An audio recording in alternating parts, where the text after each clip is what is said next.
qui vous saoule.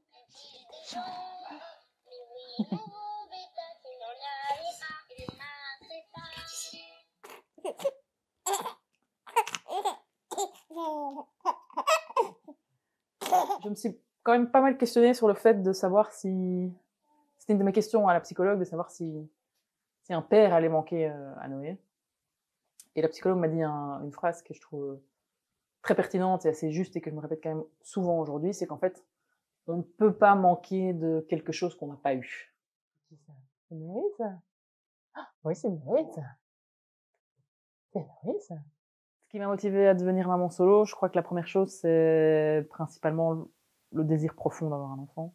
Alors, c'est clair que mon plan de départ, entre guillemets, n'était pas d'avoir un enfant toute seule, c'était d'avoir un enfant en couple avec un homme. Mais c'est vrai que j'ai pas trouvé à ce jour l'homme avec qui j'ai envie de faire des enfants. Et ben voilà, l'âge un peu avançant, j'ai pas voulu renoncer à la maternité. Et donc voilà, le fait de devenir maman solo, ça a un peu imposé. C'est un choix qui se réfléchit beaucoup. Moi, j'avais commencé les démarches en 2021.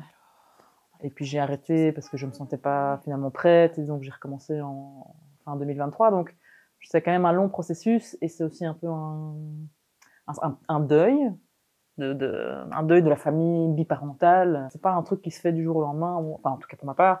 Donc c'est vrai que ça amène beaucoup de peur, beaucoup de questionnements, et aussi pour l'avenir de Noé, et pour ce qu'un jour lui va en penser aussi.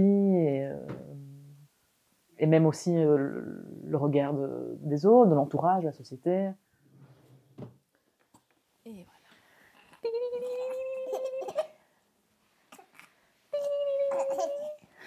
voilà. Ça te fait rigoler, ça?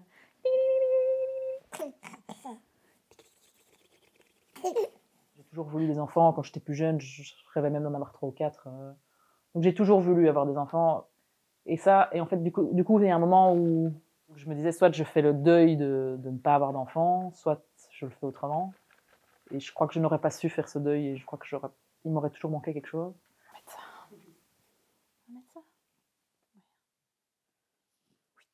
Oui. Mes parents, je leur ai dit assez tard, mais je leur ai quand même dit avant de faire l'insémination, parce que je voulais pas être enceinte et puis leur dire que j'étais enceinte. Donc je voulais qu'ils le sachent avant. Ça a été un peu un choc pour eux, un peu plus un choc pour eux, parce que je crois qu'ils ont surtout eu peur pour moi, je crois. Peur que ce soit difficile. Je pense que c'est quelque chose qui a duré peut-être 1 heure, et puis en fait ils étaient très contents pour moi, et ils adorent Noé. Enfin voilà. Quand on n'est pas vraiment dans le schéma classique, c'est sûr que mes parents, ils imaginent un schéma classique, ce que je comprends. Ils ont aussi l'âge qu'ils ont, et donc c'est sûr que de sortir de ça, ça peut être effrayant. Et puis les gens étaient globalement très contents pour moi, et puis c'est aussi l'entourage que moi j'ai choisi, et donc voilà, c'est que je suis bien entourée, je pense, s'ils étaient contents.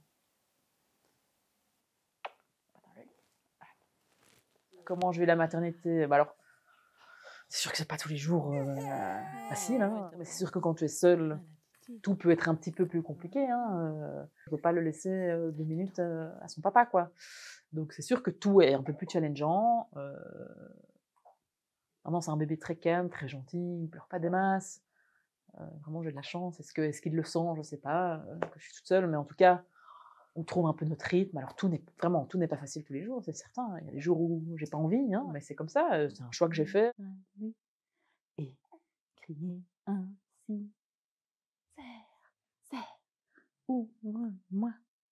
Je ressens la différence principalement peut-être sur la charge mentale, quoi. Le fait de dire, ok, en fait, il n'y a que moi qui connais Noé, il n'y a que moi qui sais exactement ce qu'il aime, il n'y a que moi qui sais comment il a envie d'être bercé pour aller dormir.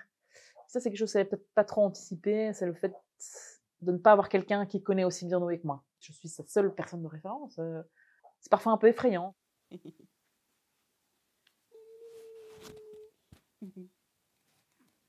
Comment est-ce que je vais l'expliquer à Noé? C'est vrai que c'est une grande question.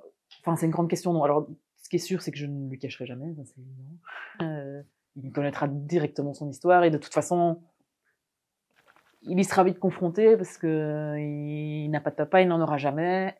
Donc voilà, on essaiera de trouver ce qu'il faut pour lui expliquer, des mots simples, et de lui dire qu'en fait, c'est parce que maman le voulait très fort, et que et que voilà, et que les docteurs lui ont donné une petite graine, je ne sais pas, on verra bien comment on lui explique, mais en tout cas, il le saura, ça c'est sûr, et je lui cacherai jamais pourquoi je l'ai fait. Et au final, c'est un acte d'amour, donc c'est pas, je trouve pas que ce soit à cacher.